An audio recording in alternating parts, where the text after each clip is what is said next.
Very nice to see so many people, even as exams loom, which is a testament to the subject and to the reputation of the speakers. I'm Robert Wade. I'm a professor in the Department of International Development here at LSE. And I'm going to follow the law of introducing speakers, which says that the less confident the chair is about the interest in what the speakers are going to say, the longer the introduction of the speakers has to be. And I can almost stop at that point because everybody in this room will know who the two speakers are. Danny Quah is going to go first. He is Professor of Economics and now, I'm very happy to say, also Professor of International Development, half and half. Half his time is now going to be in my department. And he's going to be speaking somewhat in favor of the question. Danny came to LSE in 1991. In fact, he came as Mervyn King was exiting LSE to be governor of the Bank of England, and Danny came to take over Mervyn King's lectures. However, in the intervening period from 1991 till today, Danny has gone on to many other kinds of subjects, including lots and lots of work on the economics of globalization. Ha-Joon Chang is at Cambridge. He's been on the Faculty of Economics since 1990. He is one of the two, I think this is fair to say, remaining, quote, heterodox, unquote, economists in the Faculty of Economics at Cambridge. Practically all of the others having been successfully ejected into marginal departments like the Department of Land Economy or the Judge Institute of Management. But Ha-Joon and Gabriel Palmer remain. So he too will be speaking for about 20 minutes, somewhat questioning the question. And then we will open it to discussion. I just want to say by way of one further point, when I was doing research in the World Bank in 2010, I was very interested at the way that World Bank economists were receiving the ideas of the chief economist of the World Bank, who was Justin Lin, the very first non-G7 chief economist of the World Bank. In fact, he's Chinese, but very importantly, he has a PhD from the University of Chicago. And he was using his position as chief economist to promote what he called new structural economics, which was a kind of a code for industrial policy. And so I was interested in how other World Bank economists, including in his own vice presidency, were receiving these ideas of a more proactive role of the state. And the answer is they were receiving it with great skepticism, which was summed up by one who said, "For every Korea, there are 100 failures. Who would you put your money on?"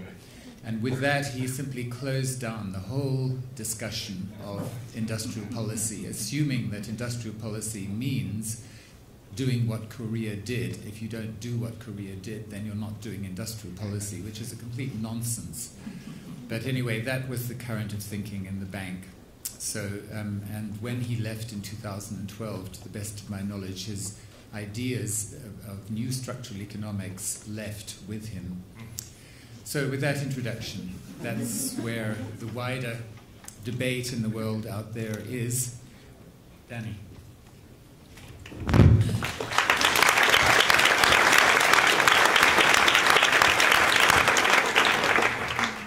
Thank you all very much. It's a great pleasure indeed to be here, share the stage with two distinguished development economists like this. To get to the question, does market-led development have a future? I have a very simple answer to that. My answer is yes. And then after I answered that yes, I realized I would have nothing more to say for the remaining time that I've got. So I figured I should buttress this out somewhat. So let me take an extreme position to liven things up. I will say that the answer to the question is not just yes, but that indeed, more than that, market-led development is the future. But I want to very quickly amend that position to clarify what I mean by the primacy of the market in this way, and what the amendments that I have in mind lie, and in particular where these amendments lead to problems that in conventional thinking the developing world needs to confront. So having answered yes, I'll jump to how the common mindset on markets comes with baggage. And a lot of that baggage is inessential at best, but it's actually obstructionist and destructive at worst. Among that baggage are issues that have to do with whether markets, the concept of markets, the practice of markets, are essentially a Western advanced developed economy phenomenon. Are they native only to developed economies? And therefore, when we ask this question, are we actually asking about whether markets, the ideas of markets, need to be exported to developing economies? Put that another way, for the developing world to develop, do they have to become like us? I will argue that market-led development does not need this baggage, and indeed it is by jettisoning this baggage that we can come to a better understanding. But I do think there's a problem, and here's where it is. It is a truism that we live in an interconnected world. And in this world, there's some extent distribution of power and political legitimacy. And this is a distribution that informs and conditions global leadership. And where we sit today is the midst of a recession that will not go away. And in this recession, the global economy is desperately seeking sensible world governance. But in this search, we stumble over and over again on a confusion between global leadership and global hegemony, the latter being an idea that ought to be past its sell-by date, but instead is making a comeback. It might never indeed have gone away because it takes different guises. Now here's the problem. With the deep recession in the advanced economies, confronting a developing world that seems to be going great guns, blame and accusation, others are stealing our jobs, is rife. And economics, my profession, is dangerously re-energizing this call for global hegemony and protectionism. We now are in a world where political leaders look for parochial populist interests for support to seek containment of chunks of the emerging markets. So where I come down on at the end of this is that I will argue that there's now an unholy alliance. An unholy alliance between those who want the best for emerging markets, but want the best for emerging economies, but argue against market-led globalization, an unholy alliance between them who want the best for emerging economies and others who don't, or at least don't care much about developing economies, so long as their own economy does better. And that is the problem. So I want to make this argument in 3 chunks. I don't have very much time, so I'm obviously going to have to go over this in relatively lightly. But it's useful to say that although I stand up here as an economist, but I am not obsessed by GDP. I do not think that GDP is the only way by which we're going to measure development. By development, I mean, as I think all of us do, the process of empowering your people so that they feel secure, they're healthy, they're well-nourished, and they have the capacity to pursue goals that advance their well-being without unfairly disadvantaging others around them, significantly others who are worse off than themselves. In words, development is about your people having reasonable control over their environment and their destiny. And in this reckoning, for me, freedom from the fear of poverty and starvation is a first step in getting there.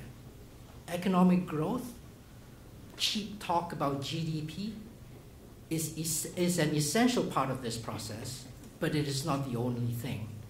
Now, in doing this discussion, I'm going to have to gloss over lots of details. I need to focus on large empirical realities. I want to talk about facts about the world, and I know that there's lots of quibbling we can take over this, but the large set of facts that I want to argue are the set of facts I think almost all scholars have greater confidence in. So I begin by saying that if we're going to look at this process of empowerment and development, you cannot deny certain basic rules from science and engineering. And science and engineering tell us that what you need to do to empower these people is to put together capital and labor and other factors of production in a way to create value and to create security.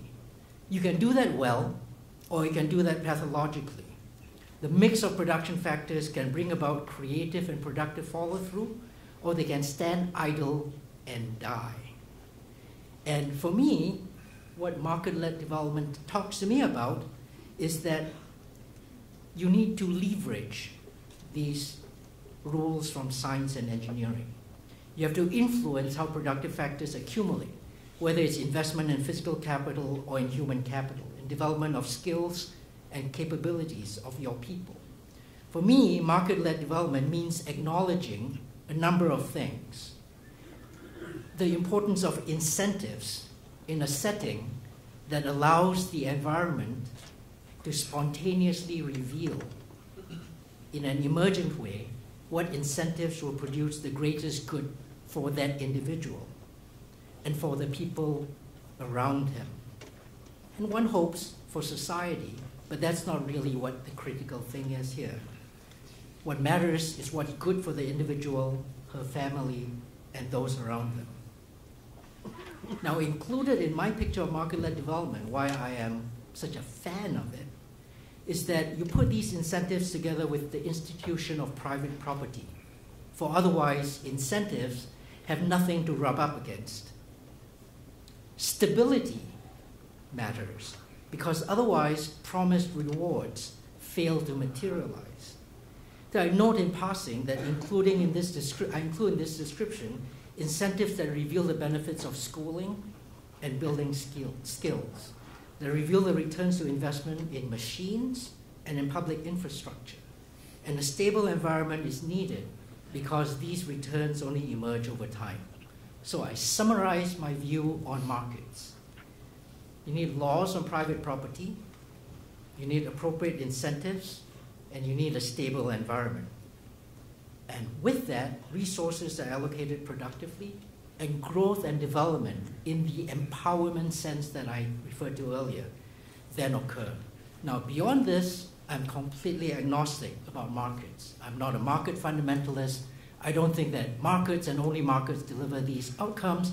I'm quite happy to look at alternative mechanisms that proceed with these three criteria.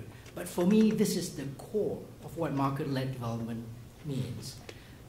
I don't see the use of proceeding with axiomatic reasoning at this point. I'm going to go look at evidence about the world. And the striking example that I use here is modern-day China. By every account, China, according to the rules that I laid out, has worked out how to implement a market-based economy. In name, it is socialist. It's run by a communist party, but it is a market-based economy in the sense that I've described. And let's look at what's happened in terms of incentives and signals. What has that delivered? Over 600 million people in the last 30 years have been brought out of extreme poverty. China has become a major economic power, growing 40-fold in the 3 decades following. Per capita incomes have risen 15 times. China has single-handedly driven the global economy. After the global financial crisis, when the rest of the world lay in ruins, China added to the world economy $4.5 trillion at market exchange rates, not in funny purchasing power parity, but $4.5 trillion, 3 times what the United States economy did. China is driving the world innovation on renewables, on green energy, and solar manufacturing. Yes, technologies that are not as sexy as the latest iPhone, but perhaps technologies that will be much more important for the world than what Apple Computer delivers to the rest of us. So here is the bottom line where I come out. We're standing up here in this audience, because all of us believe development is a hard thing to do. You can announce that there are these principles that we need to follow, but in practice, it is extremely difficult to implement.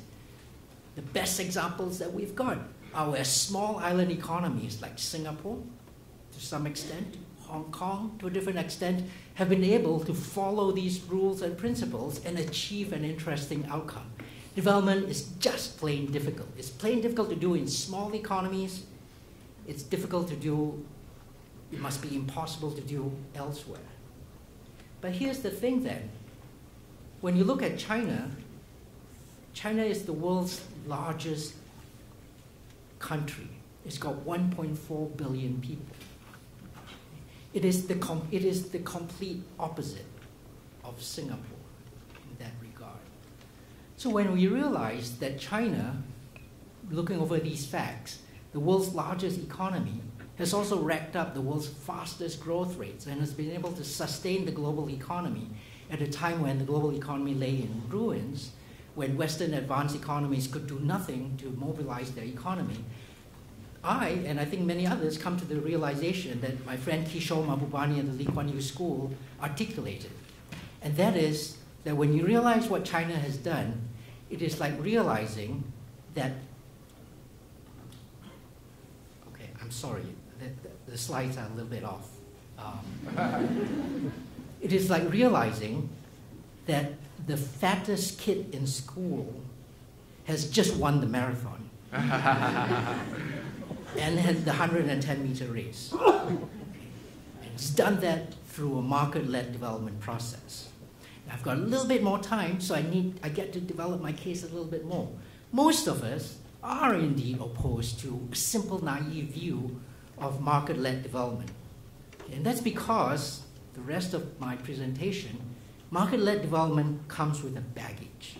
It comes with an intellectual baggage along the lines that I've already described to you. So let me describe that baggage by saying how the rest of the world criticizes some of the development path in China. One large criticism is that China is rapidly coming up to a middle income trap. And it's coming up to a middle income trap for many different reasons. It's invested too much, its people are going to be too old, its governance systems are just wrong, its political system is inflexible. There's a mismatch between its market-led development, its economics, and its politics. It does not have a traditional system of Western-derived liberal democracy.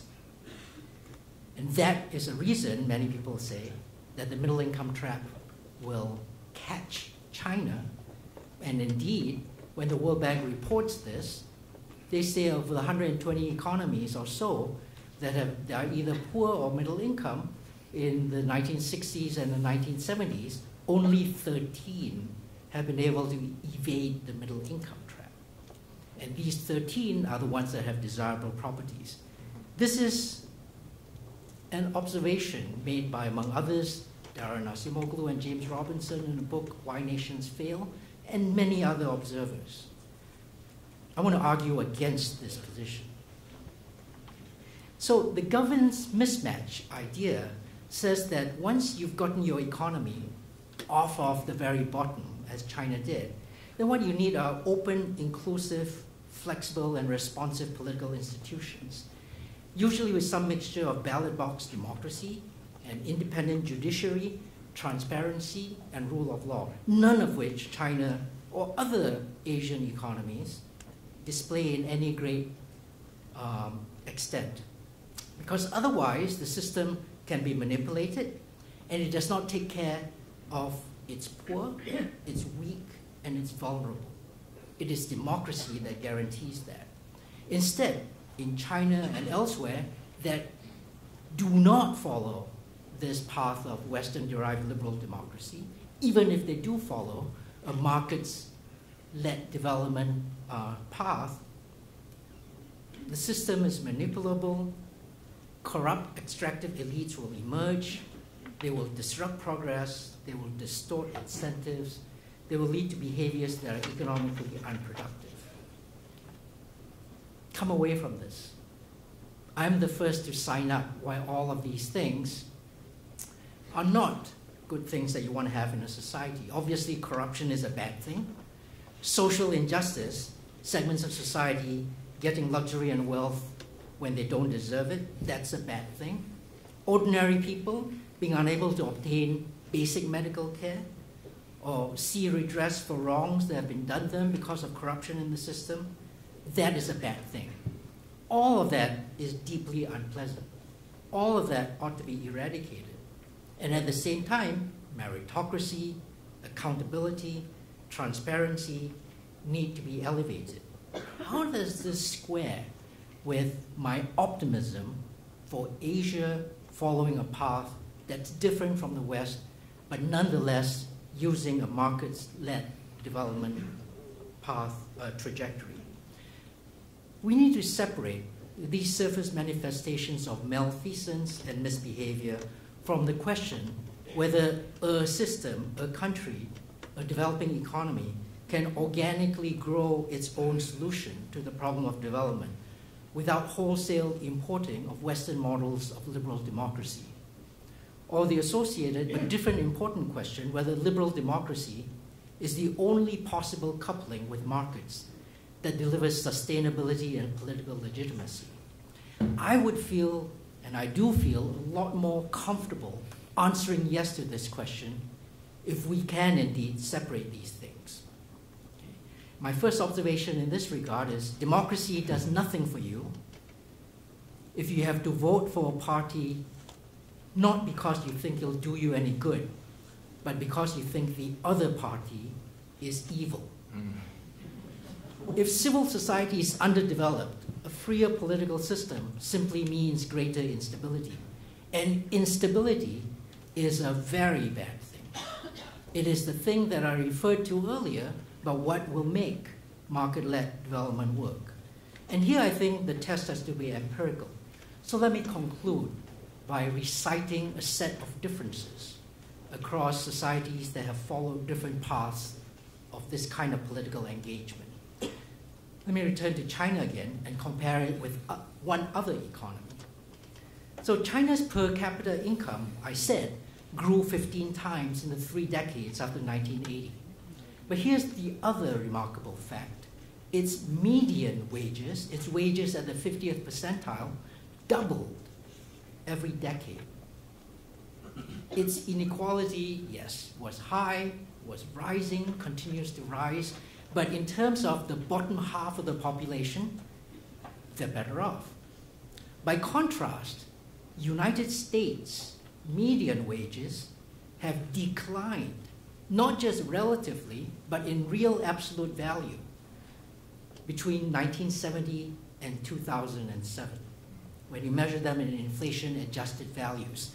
This configuration of a Western liberal democracy being unable to take care of its own people, its weak and the bottom part of its population, squares ill with the idea that you need liberal democracy. It's only with that you're able to take care of the weak in society.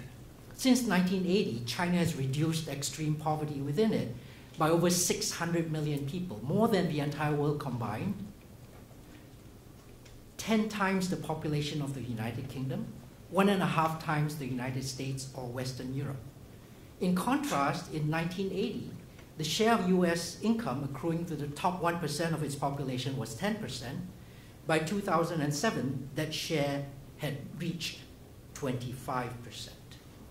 So where do I come out with this? Pretty much everyone agrees that China can do a lot better. China, for me, is the example of market-led development, but without the political baggage that comes with Western liberal democracy. Yes, extractive elites exist there, fact of life. Here's the other fact of life. Extractive elites exist everywhere. They exist in liberal democracies, they exist in places that are not liberal democracies.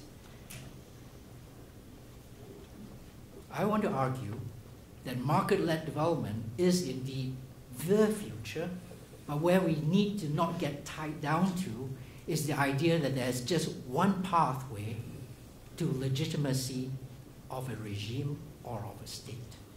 But instead, there are multiple pathways to achieve that. Okay, let me end with an insidious conspiracy theory view of the world.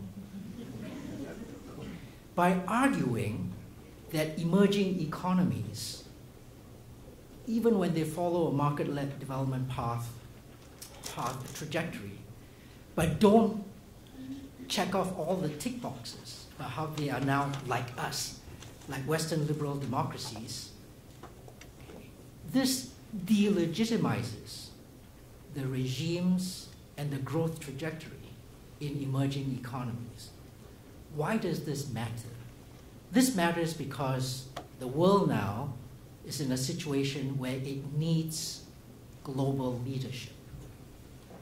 Global leadership is needed to provide global public goods, to maintain security in the world, to battle piracy and terrorism, to combat pandemics, to combat global climate change, to write and maintain the rules on international trade and finance. But in this thinking, a number of writers have blamed the weakness of the recovery from the 2008 global financial crisis to be the result of the US diminished influence and the lack of a successor on the world stage.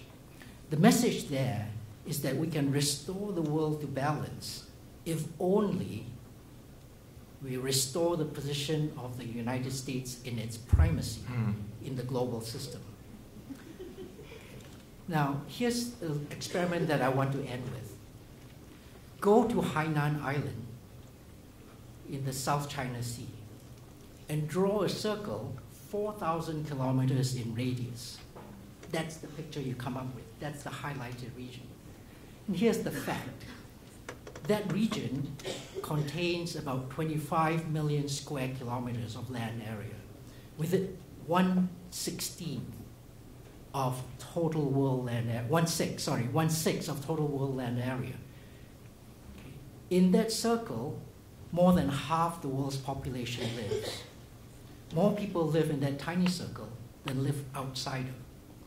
In a system that you believe the primacy of democratic ideals, it is those people who need to determine how the system of global governance runs. But that is not indeed how the world runs. The good news is that the world's economic center of gravity, weighted by GDP in different parts of the world, is now rapidly converging to that circle. And if global governance follows economics, just as it follows democratic ideals of the population, that is indeed the new system of global governance that we need to converge to. But what it also means is that it is sharply different from this kind of a world. For most of the last century, the world's political center has sat firmly on the transatlantic axis. More than that, it's sat in just Washington, D.C. So we're rapidly coming to a situation where market-led development in a part of the world that refuses to make friends with the same set of political ideals that we think they ought to have will soon be the world's economic center. The world's economic center will soon be 10 time zones distant from the world's political center.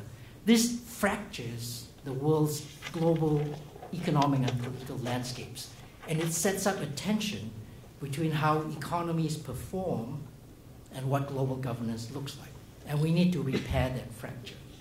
So thank you very much.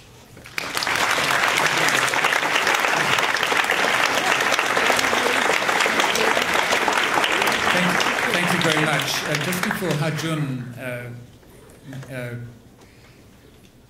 gives his answer to that question. Let me just press you, Danny, on one thing which I think will is an effort to clarify what your general argument is. Your general argument is that there are three families of necessary and sufficient conditions for development. You recognize that these are tough to implement, but you do say, as I understood you, these are necessary and sufficient.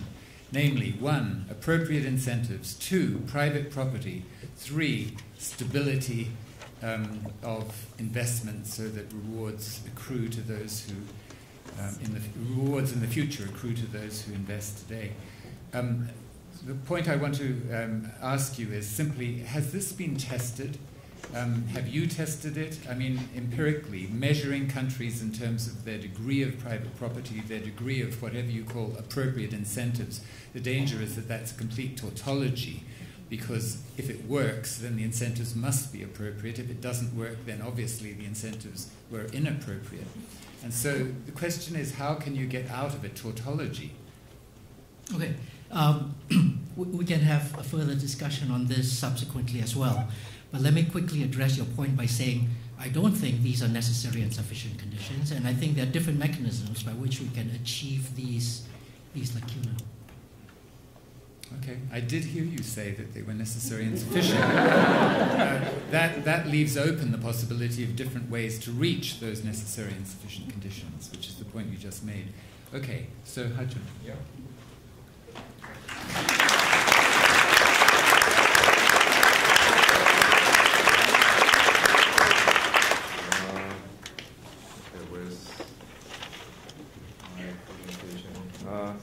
There's not much to present in terms of PowerPoint, but let me just get it up. Yeah, very simple. Okay, so yeah, before we begin, I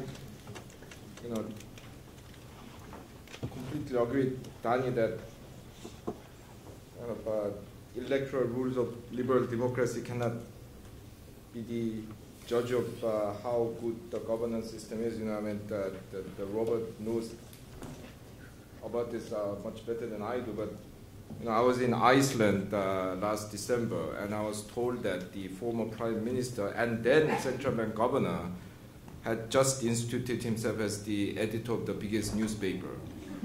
I haven't heard of anything like that, even in a developing country with the corrupt political system.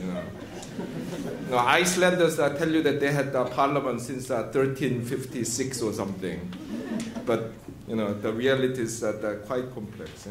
Anyway, development is a very difficult process. I think it can be described as driving a crapped out second-hand car with missing part and running low on fuel with malfunctioning sat-nav system and having fight with your friends where you want to go in the car. So it needs all the help we can get. And yeah, let me make this clear. Markets are the most powerful institutional vehicle for economic progress that humanity has ever invented. So make no mistake about that. But exactly because it is so powerful, we need to properly regulate it. Which country had kind of traffic rules and speed limits when people were riding around in bicycles and horses? It's exactly because we invented cars that we needed to introduce those things. And it's exactly because we started getting these powerful cars that we started building in the ABS brakes and airbags and side impact bars. Because when they were like driving around in those funny cars in the 1920s, you didn't need those things. So I start from that observation. It's a powerful vehicle, but exactly because it's powerful, it needs to be properly regulated. And markets are means, not ends. This is something that a lot of people say, but I think that it needs repeating. So, answering the question from that point of view, we don't want market-led development in the sense of accepting whatever the market is doing. I don't think that question is necessarily arguing that point, but it's important to repeat that. Yeah, I would accept or even expand markets when they are helping us achieve development or whatever other goals that we are pursuing. But I would say that we should restrain or even shrink them when they are not. So it's a very pragmatic position. Yeah? Following the former Chinese leader, Mr. Deng Xiaoping, who famously said that I don't really care whether the cat is black or white as far as it catches mice. Yeah? Now, somehow I got to write a very kind of theoretical reflection on this issue. Maybe it's not so much fun, but let me try to think through this the issue of market versus state, the dichotomy that has defined development debate in the last at least 3 decades, or probably 5 decades if you're in LSE because of Peter Bauer.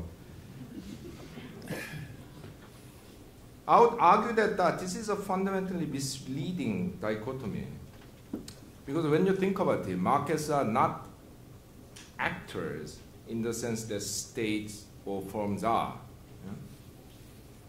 It's a set of relationships, yeah? Set of rules. So if you really want to talk about that dichotomy, you have to talk about state-private sector dichotomy rather than state-market dichotomy. Because market has no will of its own. Now, I think even that is not very helpful because the relationship between the state and the private sector is complementary rather than antagonistic. Of course, many economists will tell you that they are when they talk about crowding out, when they talk about the need to deregulate and get the state out and so on. But, in the end, you need a well-functioning state to have well-functioning markets and vice versa. Now, given that markets are not actors, whether we accept markets in particular cases depends on 2 things.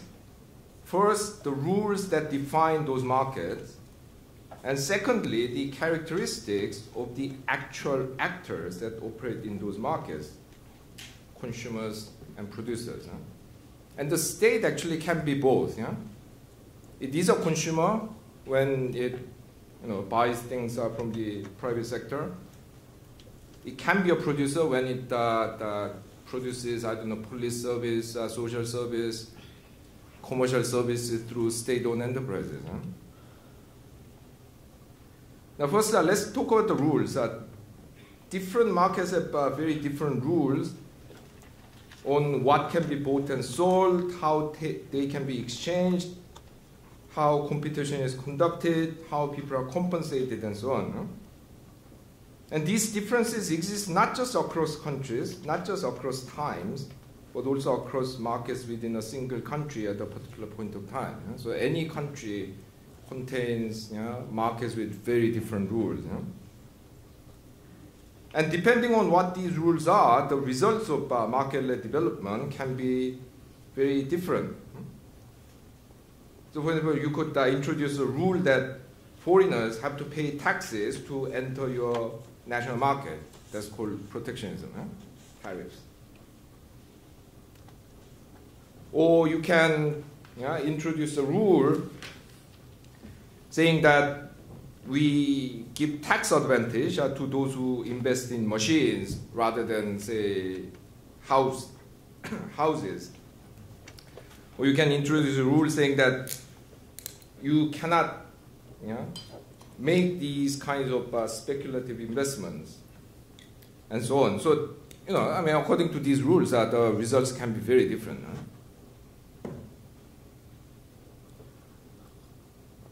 Now, which are the right rules? Now, actually, as I argue in this book and elsewhere in more academic papers, these rules cannot be, in the end, chosen through some kind of scientific laws.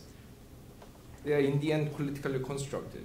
Is there any reason why we shouldn't have slavery in terms of pure economic reasoning? Well, you know, there are these economists who make the so-called libertarian case for voluntary slavery. You know, if I ask Robert to give me, I don't know, 5 million pounds and promise to work as his slave for the rest of my life, you know, he didn't force me. I volunteered for it. Who are you to say that I shouldn't do that? You know. We have 5 million pounds.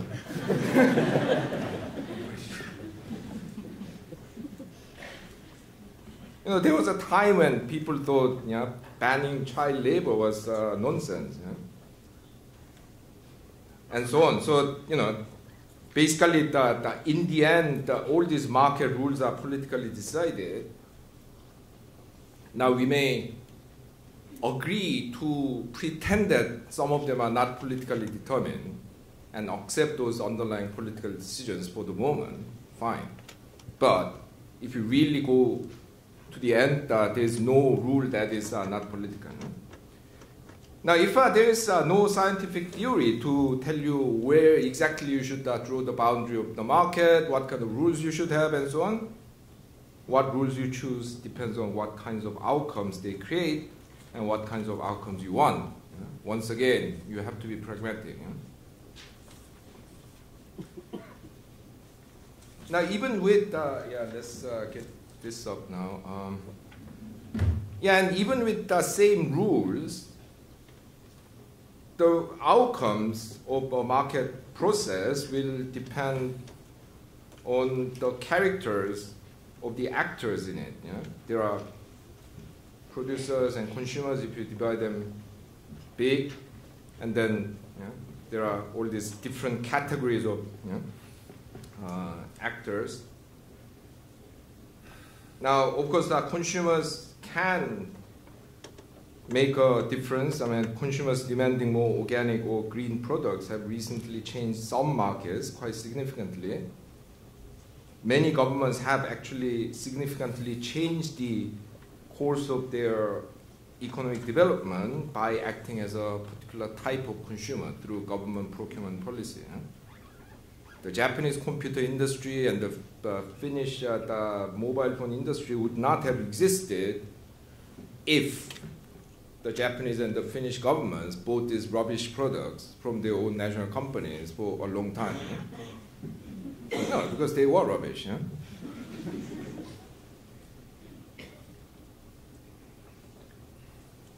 But the more important are the producers. Be they government entities like state-owned enterprises or government departments producing certain services, or private sector firms. And two things about these producers, well, as well as the consumers, matter, and these two things are their motives and their capabilities. First, let's talk about motives. In many societies, we have producers or potential producers that are not interested in long-term investment and productivity growth. Danny actually has given the statistics that I was going to use. Top 1% of Americans taking, instead of 10% as they used to 30 years ago, now taking 25%. Despite that, investment as a share of GDP in the United States has fallen. This is quite a shocking statistics because the whole justification of trickle-down economics was that you give those people more money so that they can invest more and create more jobs and growth. You pay them 2.5 times more, so to speak, and they are doing even less. This is a problem, to say the least. There are many countries where these kind of things happen. I mean, basically the supposed investors are not doing their jobs. They are not investing, they are engaged in conspicuous consumption, they are engaged in capital flight, or when they invest, they are investing in the wrong things. real estate speculation and so on. Yeah? Now, what do you do when your producers, broadly defined, do not do things that encourage economic development? Well, first of all, you can replace them with other actors. Countries have done that. Yeah? After the Second World War, quite a few European countries, especially France,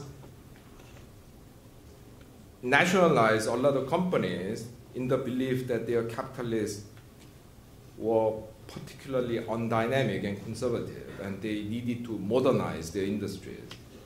And they couldn't just let those guys do it, because they had failed at least for the previous 100 years to do that. In East Asia, after the Second World War, a lot of countries had land reform and redistributed land from absentee landlords who were not really taking of their land and gave them to more eager small farmers. Yeah? Now, once again, I mean, this is a pragmatic question, because there is actually quite a strong consensus among economic historians that the Japanese landlord class, until the First World War, actually quite dynamic forces. These people that invested in irrigation, they introduced new seed varieties, they organized small farmers into some kind of working collectives and so on.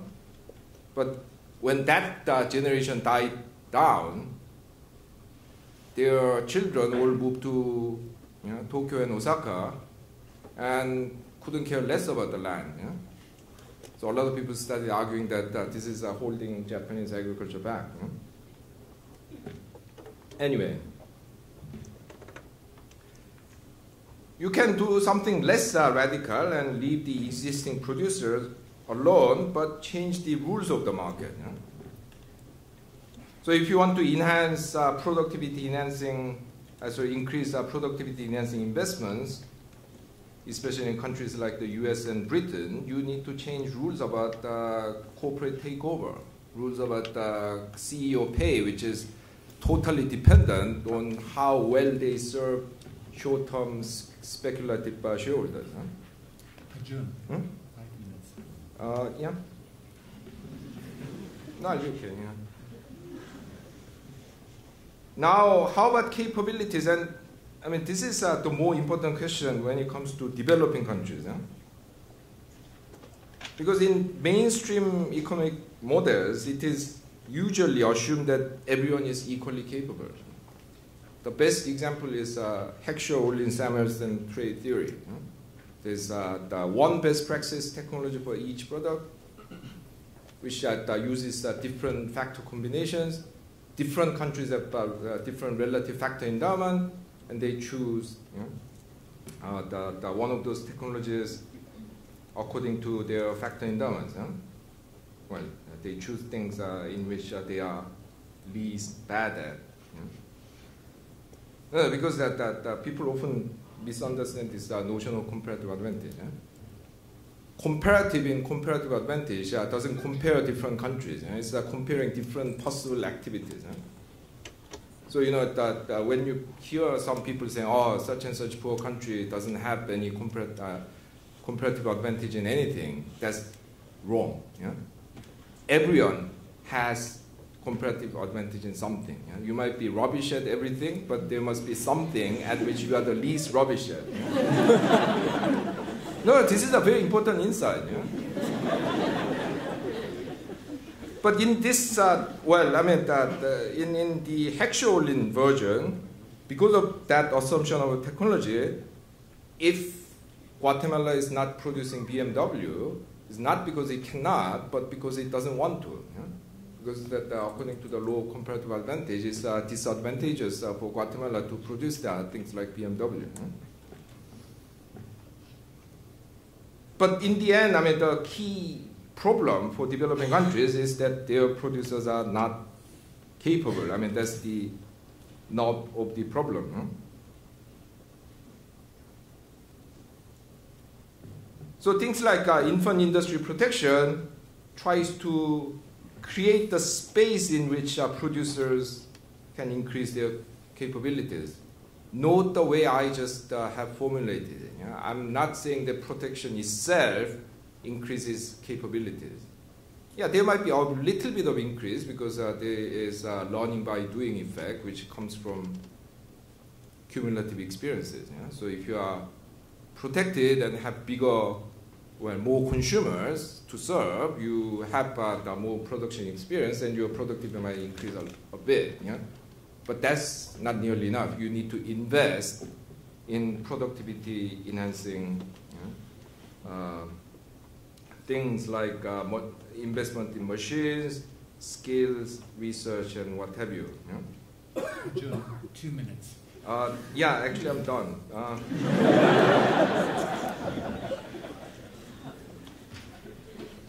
So to summarize, markets are the most powerful institutional vehicles for economic progress.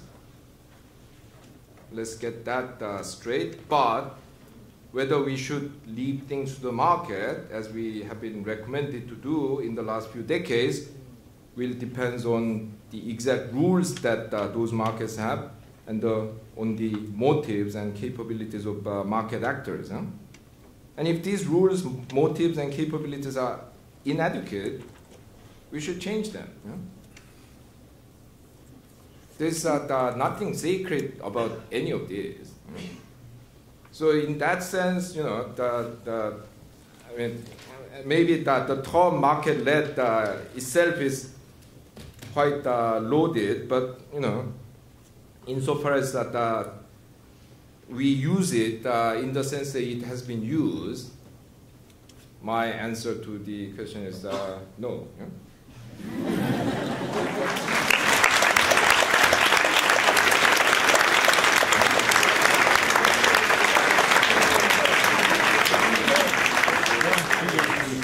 Okay, well, one of the themes that ran through that is about markets, the role of markets and the role of states. And I think both of them would agree that that basic polarity, which is a key part of neoliberal thought, that basic polarity is itself mistaken because it implies that there is a necessary trade-off. More state means less market, more market means less state. And once you embark upon a debate couched in those terms with a necessary trade-off between state and market, then the debate goes nowhere. I think it's much more constructive to think of the state and the market, meaning small and medium enterprises, and number 3, giant global corporations, and number 4, civil society, and a kind of quadrilateral relationship between them. And then the question is, what is the appropriate configuration of these 4 kind of entities in terms of producing the process that we call development? And so there are all these kind of issues. But then Danny did talk about something towards the end, and I think we should not lose track of this second big theme.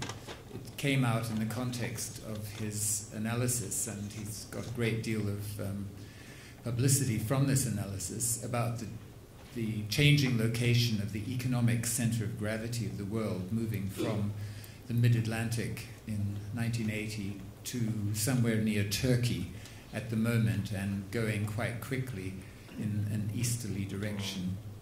And then the question becomes, okay, so if this happens in terms of the economic center of gravity, what happens to political power? To what extent is political power, that is power in the World Bank, in the IMF, in the G20, in the Bank for International Settlements, and the International Accounting Standards Board, and so on, and so on, and so on, in the UN, to what extent is political power following this trajectory of changing economic weight towards the east, not towards the south, towards the east? So these are 2 big sets of issues, and actually, just before we begin, do you want to quickly comment on either of your presentations? No, I mean... question. Yeah.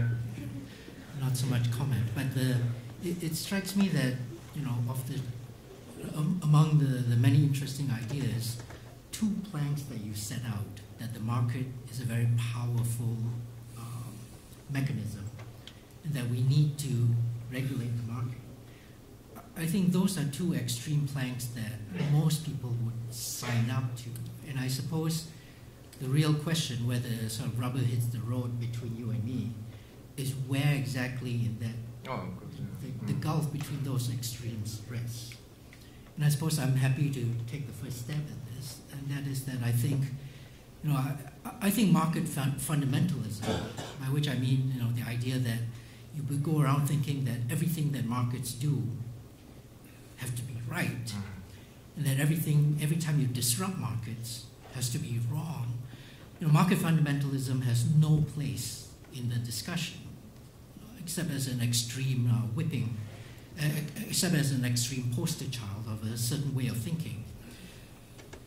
But nonetheless, I do think that the way in which markets provide incentives, and the way in which they signal where resources and factors of production and activity is scarce, that is the right mechanism by which we should allow activity to fall.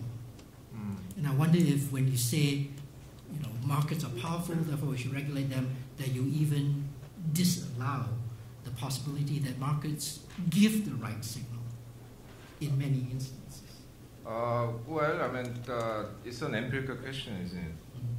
So sometimes it gives the right incentives, sometimes it doesn't. But my view is that what is more important is that we need to talk about capabilities more. And I'm not just talking about Amartya Sen kind of individual capability, but social capability, collective capability. Because economists have focused too much on incentives. They have forgotten about capabilities. You know, I mean, if someone comes to me and says, well, Dr. Chang, if you win next year's London Marathon, I'll give you $50 billion. Yeah? You know, there cannot be bigger incentive. Yeah? Well, I just can't do it. You know.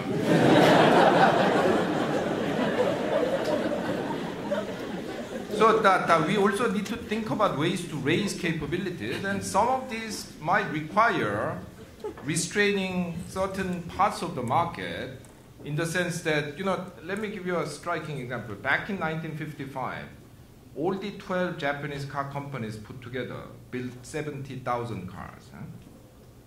The same year, General Motors alone produced 3.5 million cars. Huh? The United States as a whole produced 7 million cars. Huh? So if Japan opened the car market at that time, the Japanese auto industry would have been wiped out. Yeah? But in the end, I mean, because Japan protected its car producers, in the end, the whole world benefited. Yeah? Because they produced more fuel-efficient car, they had revolutionized the method of mass production and invented the so-called lean production system and what have you.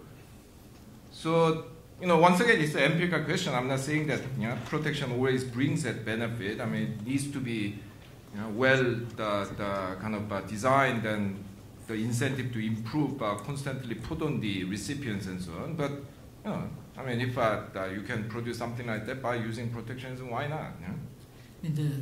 And along the same reasoning, the same industry, like you say, you know, the U.S. car industry was once thought to be unassailable.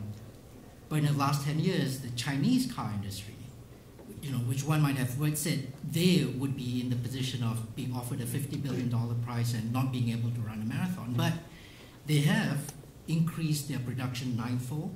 The Chinese car market now is larger. Chinese car production is larger than all of the United States and Japan. Yeah, yeah. You know, Germany sells more BMWs and Mercedes-Benz in China than it does in Germany. Yeah, if you go to Mexico, if you go to Argentina, there are lots of Chinese cars. Absolutely. So, you know, it's I guess maybe they want us to... No, but is it really the market that started that process? Huh? Because in the beginning, the Chinese government could get a lot of technology transferred from Volkswagens of this world, exactly using the political bargaining power.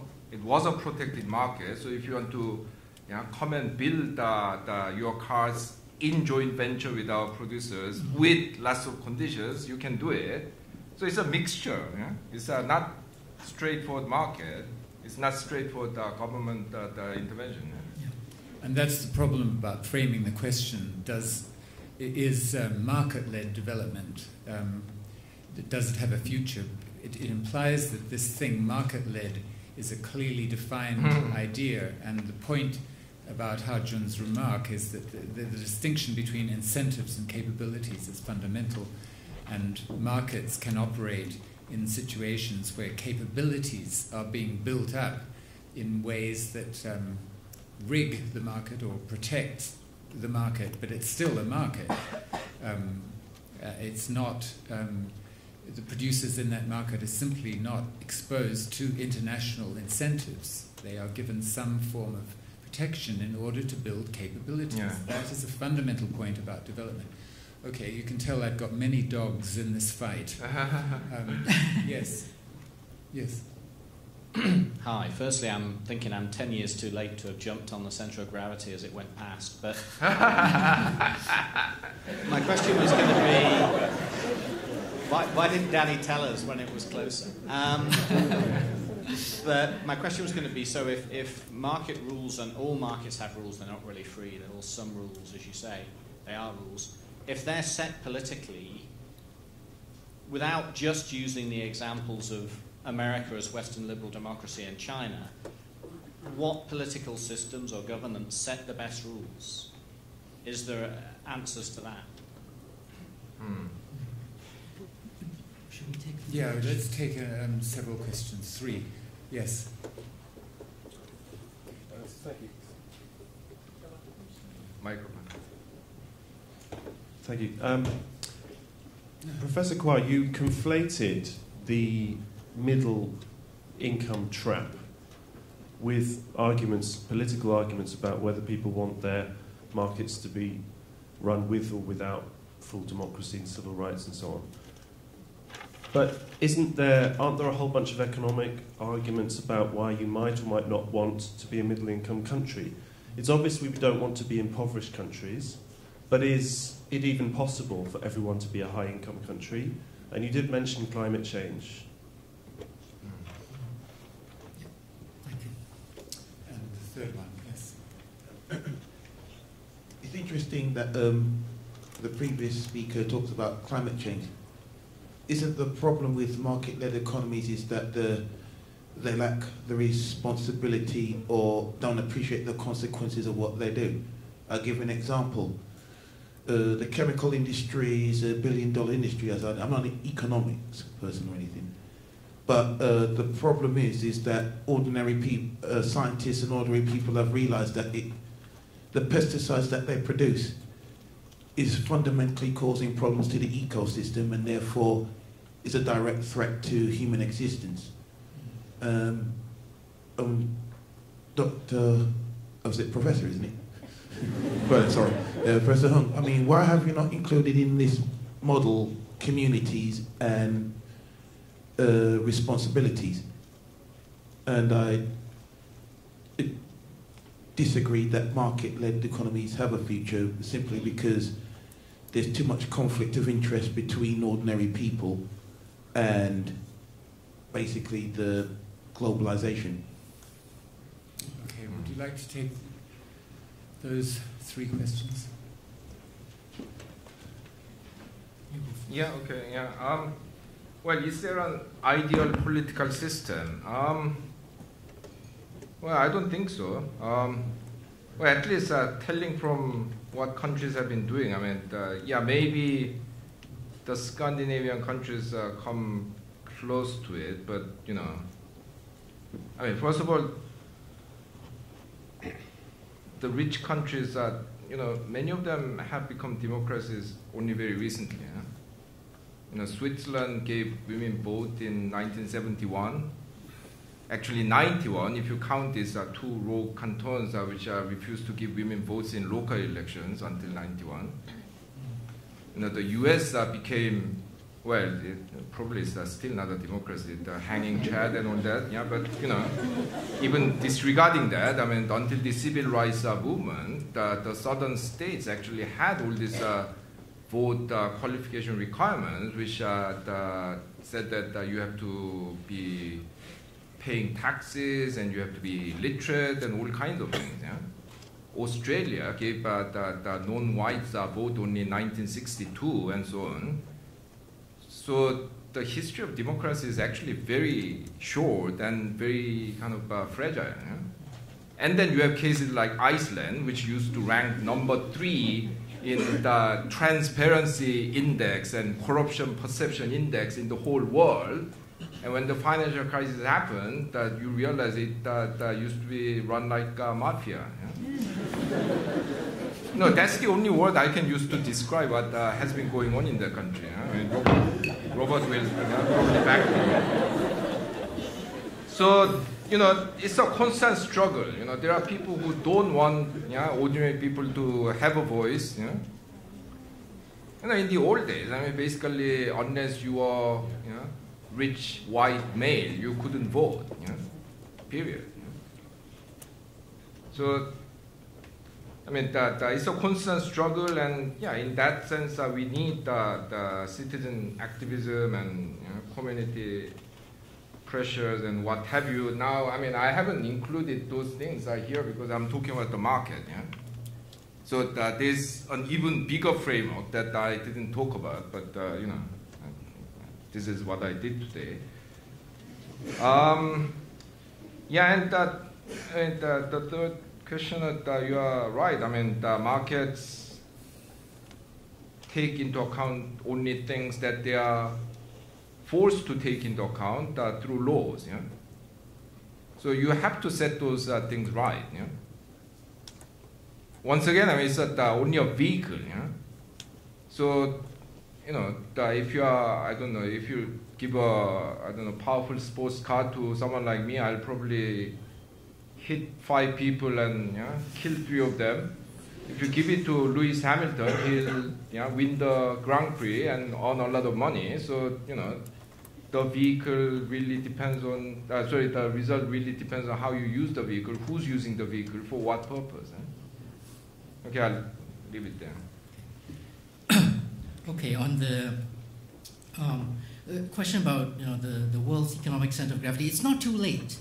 You can still get ahead of the game. Because right now, as Robert said, what we know about the world center of gravity is that in the last 30 years, it's moved 5,000 kilometers from the middle of the Atlantic Ocean to now about the Gulf, the Persian Gulf.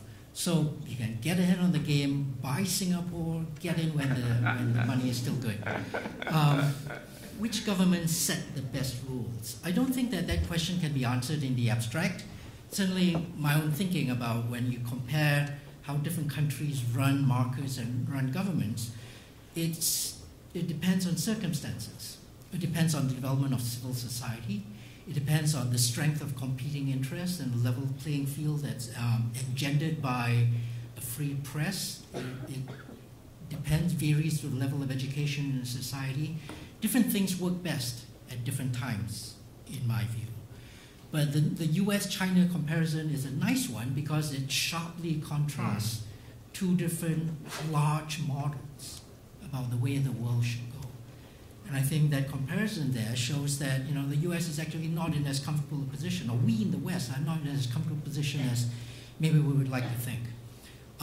The middle income trap, there was a little bit of an accusation that I had tried to confuse matters by talking about the middle income trap at the same time that I made the case that I wanted to about political systems, about the attractions of liberal democracy. Guilty.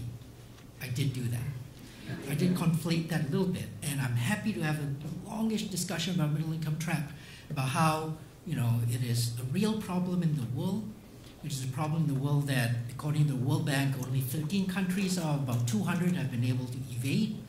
The accusations, for the countries that are trapped in this middle income trap revolve around how they have had governments actually misdirect investment, how the governments have twisted the demographic profile in this society so that there are now too many old people, and how governments have manipulated the exchange rate so that these countries that are potentially being caught in the middle income trap now have exported too much to the rest of the world, and so they are caught in this bind because the people that they were exporting to before are now no longer importing as much as they used to. Actually, interestingly, all the faults that many people have identified with the countries that are going to be unable to evade the middle income trap actually have a lot to do with state intervention rather than markets. So maybe that's a case for pointed on my side about how markets might be able to evade this. Having said that, however, the case for the countries that have been able to evade the middle income trap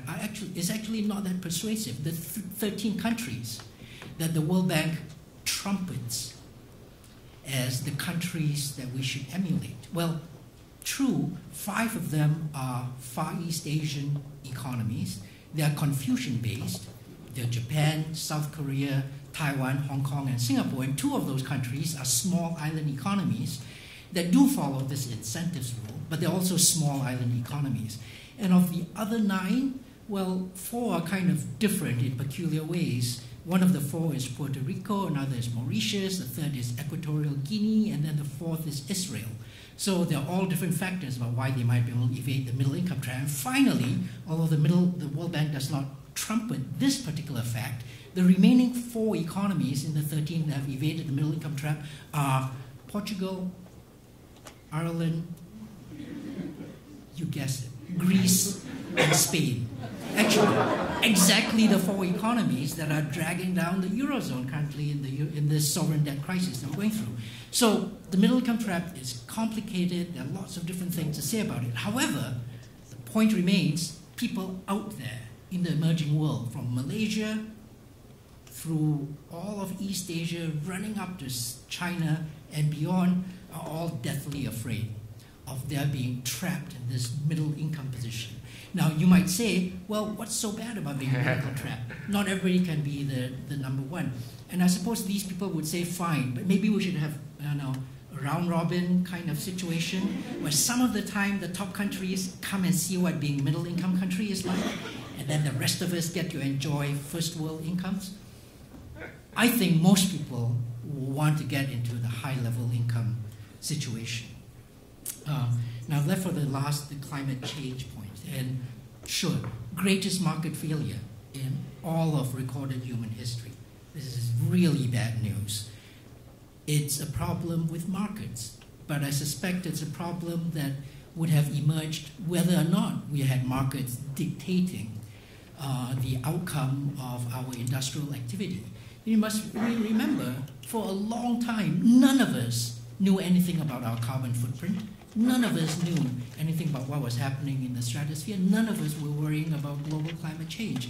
It's only very recently that we've had to worry about that. And then having said that, who are the people who are doing the most to try and combat global climate change? Well, China is doing a lot because it sees the incentive that if it doesn't, its economy will be totally fouled up. Who's doing very little? The United States.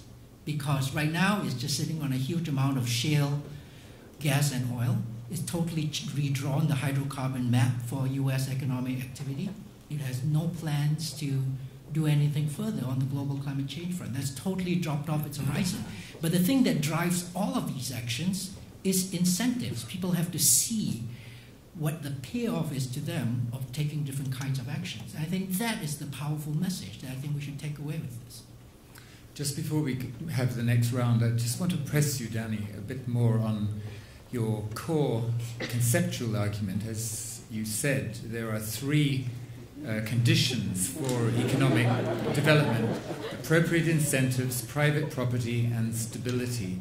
You said that you do not regard these as necessary and sufficient conditions, but you also said that when these 3 are present, growth and development will happen.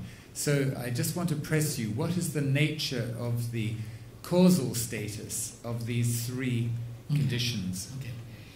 it is true. Now, one of the reasons that I said this is not necessary or sufficient, or I thought I should have said that this is not necessary or sufficient, is that we see around the world economies like China, actually, where the institution of private property is actually very recent. It certainly did not exist throughout all of the 1980s and all of the 1990s. But what they did was cobble together a system that was sufficiently rich so that if you undertook certain actions, you were the one who got rewarded for them. And I think it is those kinds of mechanisms that, in a shorthand, I say private property and incentives. I'm actually quite relaxed about what we call private property and incentives. And stability. But stability, no question. I think that stable systems, stable countries, stable governments are the ones that allow productive activity to occur. Whether they are driven by the state or they're driven by markets, they are the ones that allow people to have reasonable planning horizon, to know that if they plant something, if they put together a factory, if they undertake certain kinds of contractual agreements, that the payoff will be there for them. So I think stability is absolutely key. And the reason that I think that the usual strictures of Western liberal democracy don't unnecessarily fit for purpose is that in many circumstances they will not necessarily lead to stability. Okay, so the conclusion I draw is that you do think these three conditions are necessary and sufficient conditions. I don't see any other interpretation. All right, fine. Yes. I mean, I completely agree with you about that no country or no one in the East would want to be trapped in the middle income. They would want to aspire for higher income. I find it quite interesting that you compare the West and China, the US and China, because US, Britain are very old capitalist countries. China is, whatever you say, is obviously a new player, okay? I mean, relative in that sense, I guess. It kind of comes across like the reasons why the US and Britain are not doing really well is because of the fact that they are liberal democracies, so to speak. That's the way it comes across to me when I'm sitting and listening to it. And I don't particularly think that is the reason why the Western capitalist countries are lagging behind. Uneven development always gives you that kind of scenario, if you like. And I would argue that the reason why the West, particularly Britain and US, are lagging behind is when, as always happens, production moves to other countries because of competition and all that. There has been a real lack of initiative and political leadership to be able to really assess that as your main production centers are moving to the east, you have to think about how can you make your country more productive. Rather, there's been a lot of investment, speculation on financial services, which ultimately don't really create value in the sense of what value means. So I'd say that is probably more the reason why the West is lagging behind, and not anything to do with liberal democracy. And by the way, I wouldn't necessarily argue or say that the values which are freedom to speak, free press, all these things, democracy, healthy opposing factions and everything else, for me it's a universal right, if you like, that I clearly would prefer as well if the Eastern countries that are doing really well also, as people, civil society argues and fights for those rights, because they're not particularly linked to just the West. I mean, that's not how I'd say it. Okay, thanks. There's a question back there. Yeah, Professor Chang said, you said that different markets have different rules, and that those rules are politically constructed. So they also, I suppose, may be deconstructed. I mean, when market actors create artificial situations to fight government actions aiming development, I mean, when the market elite have no interest in a country development, what should be done? I mean, what can rules do for us in this situation of political struggle? And third question. Okay. About so, Danny, because you mentioned the definition of development, and I think it's quite comprehensive, covering human rights and everything. But when you mention the case of China, it seems that when you measure whether a country is really successful, the only thing I hear is mainly still economics, rather than the other human rights or other things. So I think if we're simply comparing China and America, one thing is we look at where do people move. So people still want to move to America and live there. So that means economic is still not the only criteria to measure the success. So my question is, do you think that market can really lead to the comprehensive definition you give about development rather than economics? Okay, those are 3 questions. Would you like to take those up? We have to end in about 6 minutes or so, so just be patient. Yeah, okay, yeah. Yeah, I cannot believe that the World Bank cited Equatorial Guinea. You know, this country used to have a per capita income of $380 in 1995. Hit a huge oil bonanza. Now its income is about $15,000. Yeah, in that period, it grew at something like 28% per year. But, you know, is that development? No, I don't think so. Because when people are talking about middle income trap, they are referring, at least implicitly, about the inability to upgrade your productive capabilities without some extra luck. Yeah. So, I mean, why has Malaysia without been some extra what? Luck factor? Yeah. Oh, luck. Yeah, luck. Yeah. Luck. Yeah, because Malaysia has been able to generate its own ability to kind of produce the next Samsung or whatever. Yeah. So I think that's quite a misleading exercise. And yeah, very briefly, I have my problem with Danny's the point on Confucianism. You know, in the 1950s, people used to say that East Asia doesn't develop because of Confucianism. Yeah, I so, agree. I agree. Yeah, qualification there. I mean,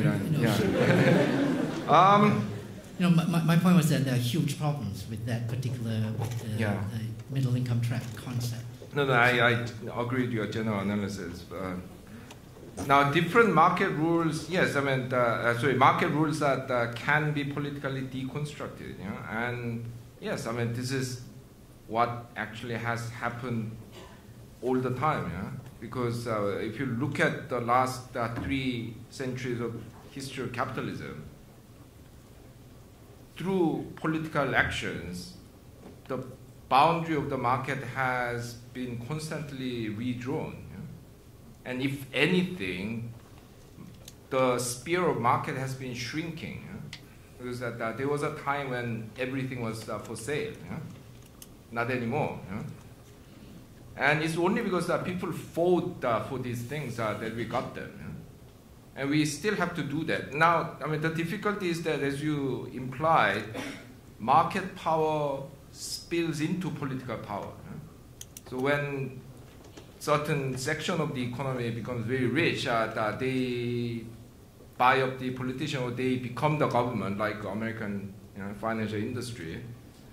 No, seriously, I mean, half the treasury secretaries in the last 32 years up to the Geithner are from the financial sector. And 2 of them from one company, Goldman Sachs. So these people will constantly rewrite the market rules to stifle competition, actually. So sometimes you need to actually argue for expanding market forces. Sometimes you need to argue for shrinking market forces. I mean, it all depends on the context and your objective. Now, in the short run, it looks quite hopeless. But don't forget, I mean, 200 years ago, a lot of people would have called you crazy if you argued for abolition of slavery. 100 years ago, they put women in prison for asking for vote. A lot of respectable people argue that, well, when you have your husband, why do you need a vote? Or your father or whatever. And only 50 years ago, I mean, a lot of the founding fathers of the developing nations of today were hunted down by the British and the French as terrorists. 20 years ago, barely, Mrs. Thatcher said that anyone who believes that there will be a black majority rule in South Africa is living in cloud cuckoo land, where she was living.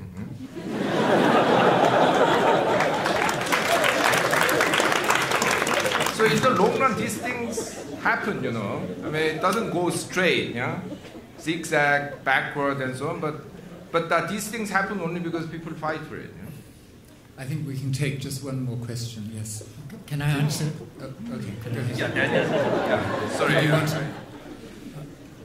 Can I answer the last round, Rob? Did you? Yeah. Go ahead. Yeah. Okay. Question about why compare U.S. and China, and again, I'm a bit mischievous when it comes to these things, because I figure that by doing these things in a stark way, we get to draw out general principles. But there are three things I want to say about the U.S.-China comparison. And, first, I'm not saying at all that liberal democracy is at fault for the relative decline of transatlantic axis. Far from that. But I am saying, if we ask, does liberal democracy take care of its poor? In the systems that we see in the world where liberal democracy is most entrenched, does it guarantee that it takes care of the poor and the weak and the disadvantaged? Quick answer to that is no. We see that in the example of the United States. Now, there's a whole range of factors why different economies perform differentially, but that's also part of the point, that there's no silver bullet, single factor, liberal democracy, market versus state, that will explain differential performance. It's the combination of all those things, but that combination should also give all of us a little bit of humility. That we're not going to go around saying there is one magic thing you need to do to your economy and then stand back and just watch it grow. It is not. It's a whole combination of things, but it's precisely... 3 things. It's precisely by looking at these 3 things that we will get some further insight.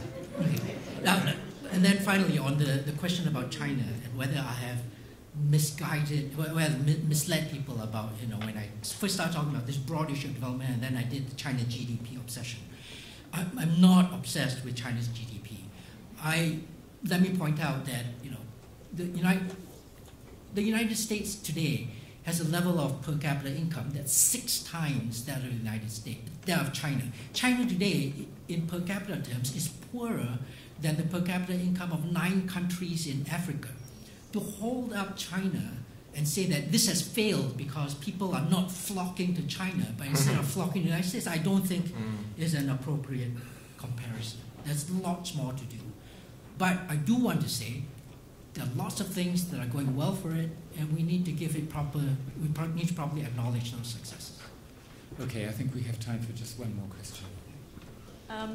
Addressing poverty, one of the commonest ways for addressing poverty, I've just asked my question, has been aid, using aid to help market development in developing countries. And none of the speakers mentioned this as a possible way forward in the moment. So does that imply that aid as a tool to help market development has slipped off your agenda like a lot of others? Well, aid, I come from a country which has benefited a lot from aid. I was actually, when I was born in a hospital and they brought to it, born in a country, at a house which was built with American foreign aid. So I have a lot of time for aid, but let's get it into perspective. I mean, the amount is not going to increase very much, and at the moment it stands basically only at about 1/3 the level of remittances sent back home by migrant workers. And even if it triples and matches remittances, it's not going to solve poverty. I mean, the poverty can only be solved by development of productive capabilities. I mean, maybe that getting very specific groups that are out of very specific type of poverty. I mean, maybe the aid has a role in that, but as a general measure of lifting people out of poverty, I think its role is limited. let me just say I agree completely. And when we look at actual concrete examples throughout East Asia, what it is that's most lifted people from poverty, lifted countries, is access to technical expertise, which actually the Japanese allowed through their foreign direct investment into other parts of East Asia, that they were quite open about sharing technologies. And the second thing is market access, being able to sell the goods that you produce elsewhere in the world. So if the West really wants to help the East, really wants to help the emerging economies, open up your markets.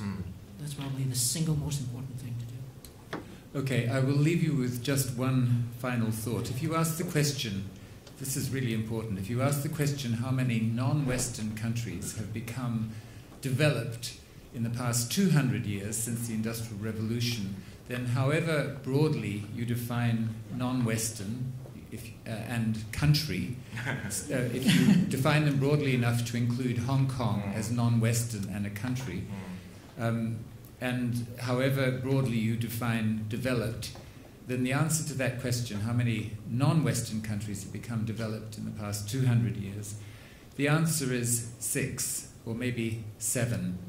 And it is striking to take your aid point. All of them, if you go down the list, including Israel, have had very large amounts of aid. And secondly, all of them have had lots of external enemies, with the possible exception of Hong Kong. So that, to me, and then the third point about them that they have in common is that none of them have followed a strategy of what would commonly be called, like, for example, in the World Bank, market-led development. None of them. So that is a very sobering thought, I think, on which to end. Thank you very much.